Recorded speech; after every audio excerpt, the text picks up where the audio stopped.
Hello everyone. Today I have got a terrible story of DV for you from Las Vegas, Nevada. And Brandon Toseland, age 35, is charged in the death of his girlfriend's 4-year-old son. And it gets a lot worse than that.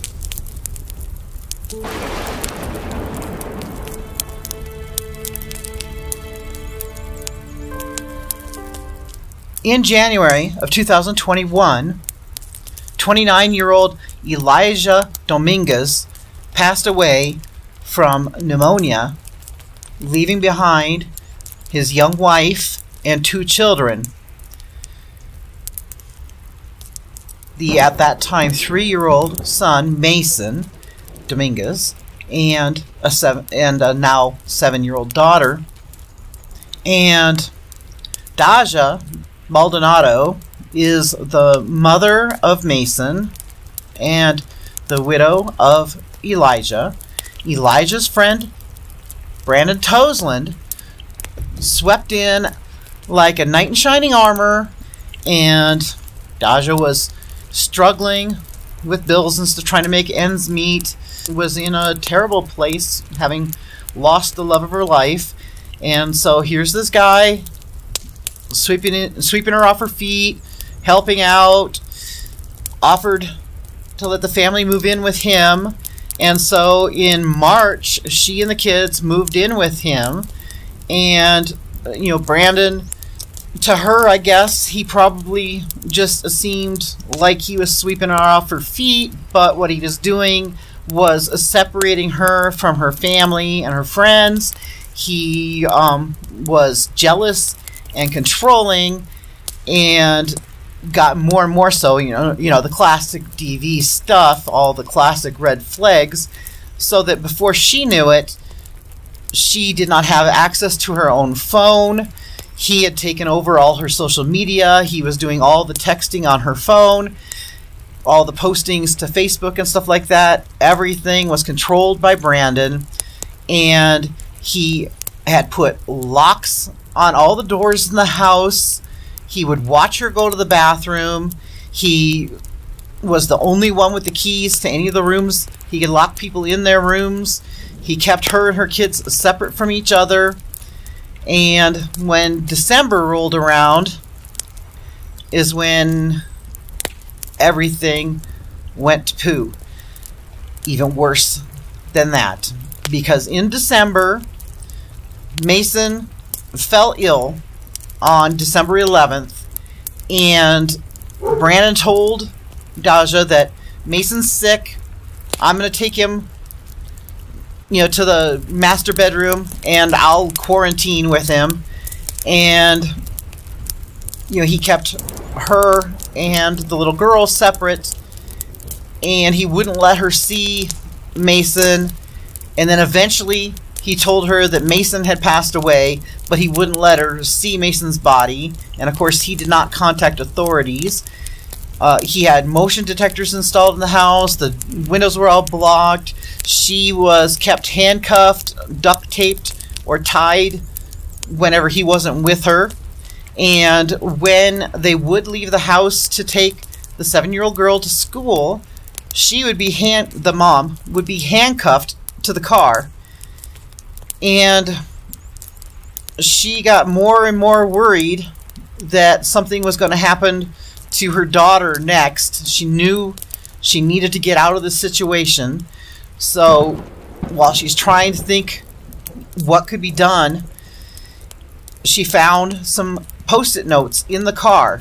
So over a period of time, while he would walk the girl into the school and the mom was handcuffed in the front seat, the mom would start writing on these Post-it notes, and of course stopping before she would get caught. And she would secret the notes on herself, and she would hide them between her mattress and sheet in the house, because he didn't do the housework, so she could hide it there.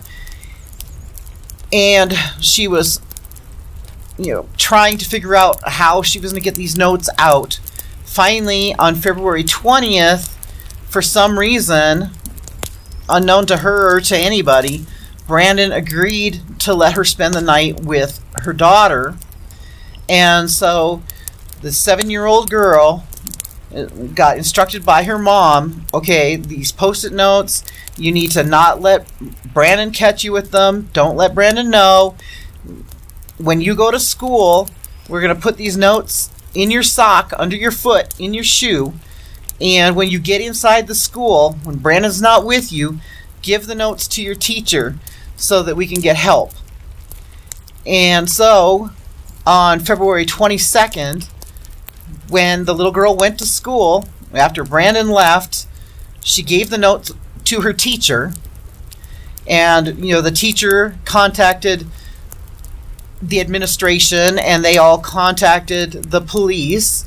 And while the police were working on a search warrant, they also kept Brandon and Brandon's vehicle under surveillance while they're waiting to get the arrest warrant. And I can reveal that some of those notes mention the fact that Brandon might have a gun, and that this mom was afraid that Brandon had killed her son, and, you know, detailed how she and her daughter were being held captive by Brandon.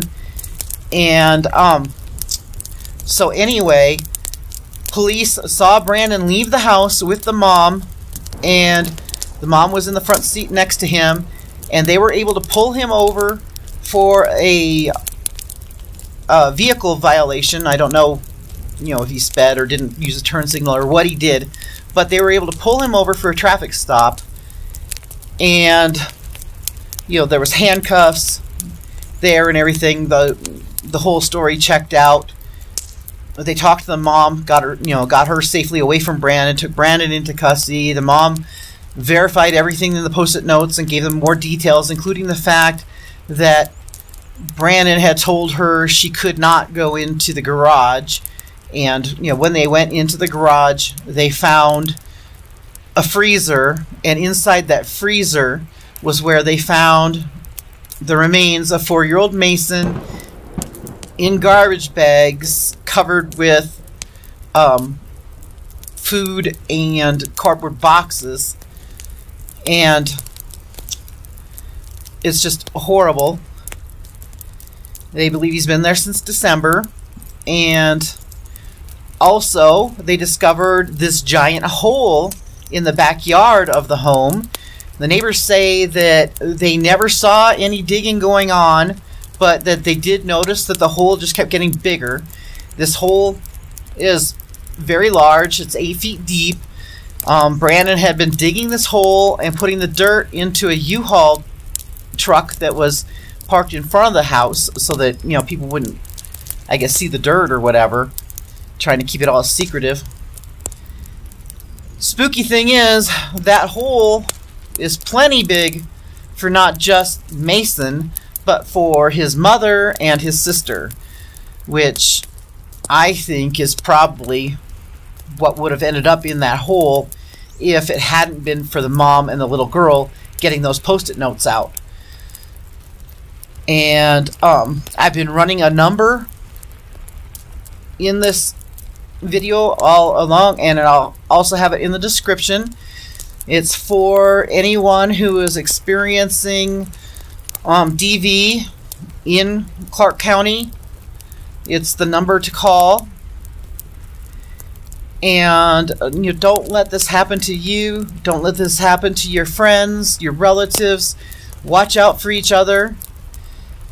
And thank you for watching. I'll see you in the next video.